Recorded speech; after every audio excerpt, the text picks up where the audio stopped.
হি guys, আসসালামু আলাইকুম। আবার চলে আসলাম তোমাদের জন্য নতুন রেসিপি নিয়ে। টান টান টান টান। আজ তোমাদের সাথে শেয়ার করবো পোলাও রেসিপি। এখানে আমি পোলাও চাল নিয়েছি, সেটা ভালো করে ধুয়ে নিয়েছি। এবার প্যানে একটু ঘি নিয়ে নিয়েছি, ঘিটা গরম করে নিচ্ছি আমি। তারপরে একটু নাড়াচাড়া করে নিচ্ছি।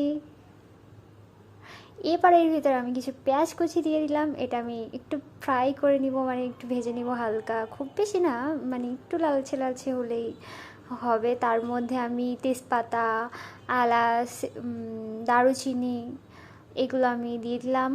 দেন আবার একটু নেড়ে চেড়ে নিলাম। তার মধ্যে আমি কিছু কিশমিশ দিয়ে দিলাম। এবার আদা বাটা আর রসুন বাটা এই দুইটা খুব অল্প অল্প করে আমি দিয়েছি, যাতে একটু ফ্লেভারটা পাওয়া যায়। এবার এটা সুন্দর করে একটু কষিয়ে নিয়েছি। দেন চালগুলো দিয়ে দিয়েছি। চালগুলো দিয়ে আমি এটা একটু ভেজেছি 5 মিনিটের মতো।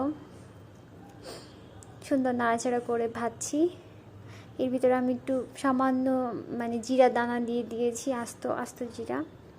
তারপরে পরিমাণ মতো পানি দিয়ে দিলাম।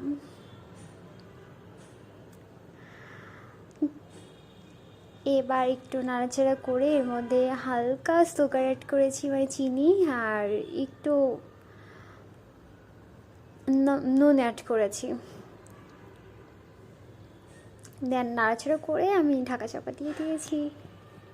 টান টানা টান টান, আমার পোলাও রেডি। খুব ইজি অ্যান্ড সিম্পল পোলাও, খেতেও কিন্তু দুর্দান্ত, দেখতেও ভালো লাগছে আসলে।